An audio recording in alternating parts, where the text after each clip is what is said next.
Mummy పేరేంటి? రాజకుమారి. రాజకుమారి. ఏమవుతారు? అన్నయ్య. అన్నయ్య. మీరు ఎందుకు ఇక్కడ ఉన్నారు?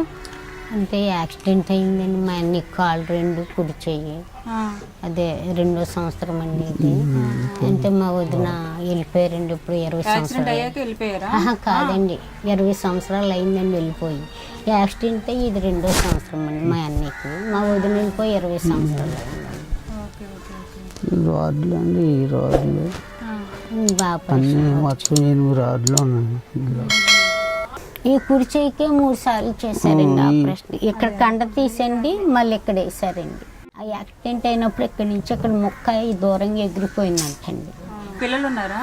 పిల్లలు వదిలేసి వెళ్ళిందని నేను 4-5 నెలలు చూసాను. వాళ్ళు నా దగ్గర ఉండలేదు, వేడి చేస్తున్నారు. అప్పుడు నేను అప్పుడు చెప్పొచ్చు. అప్పటి నుంచి అప్పుడు ఒక 6 సంవత్సరాలేమో పెద్ద పిల్లనే, 4 సంవత్సరాలేమో కుర్రోడేనే.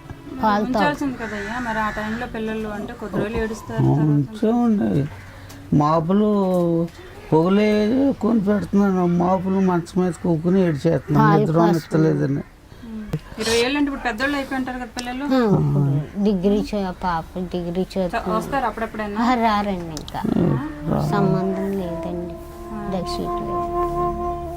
నువ్వేనా వెళ్ళావయ్యా మీ పిల్లలు చూడడానికి? నేను వెళ్ళాను 2 సార్లు. వెళ్తే నన్ను భోజనం పెట్టలేదు, ఇంట్లో శీతాకాలం చలిలో బయట పడుకుని వచ్చేసిన.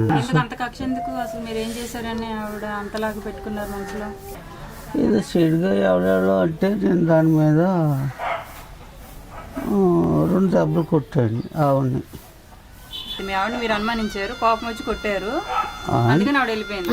అనుమానించడం కొడతామని అయిపోయిందండి. ఎప్పుడు అయిపోయింది, బతుకుతున్నామండి. తెల్లారి గట్ల బిడ్డను వదిలేసి వెళ్ళిపోయిందండి. అది తిరిగి ఆయనతోటి ఆయనతో వెళ్ళిపోయింది. సర్లే పోన్లేండి. అయితే పిల్లలు ఆవిడంతా బాగానే ఉంది కదా? వాళ్ళు బాగున్నారు అమ్మగారు. నేనే ఈ స్థితిలో అయిపోయింది. నాకు చూసు మీ పిల్లలైనా రారు మీ దగ్గర? రారండి, ఎవరు రారు. చిల్లైనా ఏదో అలాగా ఆవిడ బాగుంటే చూస్తాం, లేకపోతే తిడతాం, బాగుంటే చూస్తాం. వాళ్ళని ఇక్కడే ఉంటారా? మీకు పెళ్ళి అవ్వలేదా? చేసుకుంటామంటే ఏదో రిజిస్ట్ మ్యారేజ్ కింద ప్రేమించాను అంటారు కదండి. అలాగా ఇంకా గర్భిణీ వచ్చాక గర్భిణీ నాకు రాలేదంటే బాబు పుట్టి చచ్చిపోయాడండి. అతను వెళ్ళిపోయి వేరే చచ్చిపోయాడు. మళ్ళీ పెళ్లి చేసుకున్నాక వాళ్ళిద్దరికి ఏమైందో, 2 కొడుకులు, తర్వాత చచ్చిపోయాడండి. ఏమైందో చాలా దూరం అండి. ఇప్పటికి ఇంకా అతను ఎవరో నేనెవరో తెలదండి. మధ్యాహ్నం ఎక్కడికి వెళ్ళారు? అంగన్వాడీ స్కూల్కి వెళ్ళారు? కాదండి, ఇప్పుడు వచ్చారు చూసారు, హై స్కూల్లో ఉన్నారు చూసారా, తుడుతామండి. వంటలు చేస్తారు ఇక్కడ. ఇప్పుడు ఉన్నారు కదండి, వాళ్ళేమో వంటలు 3 చేస్తారు. నేనేమో ఆఫీసుల రూమ్లు ఉన్నాయి, బయట పిల్లలు ప్రార్థన చేసి ప్రేయర్ చేసి అక్కడ తుడుతానండి. జీతం ఎవరండి, అన్నం పెడతారు. ఫస్ట్లో ఒక 2 నెలలు ఇచ్చారు. తర్వాత కానించి నీకు జీతం ఎవరమ్మా, వాళ్ళకి ఇష్టమైతే చెయ్యి, లేకపోతే ఈవిడికే పెడతాను, మేమే పంచుకోవాలి, తింటామండి.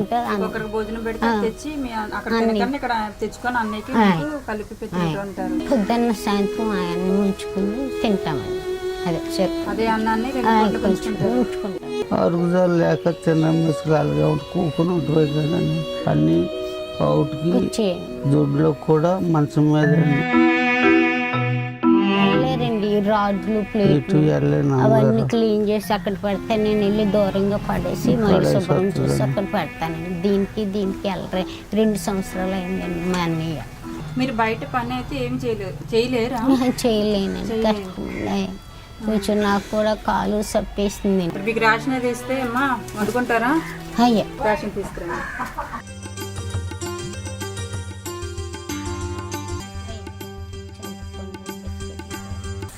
గారు ఇప్పుడు చీర పెట్టండి.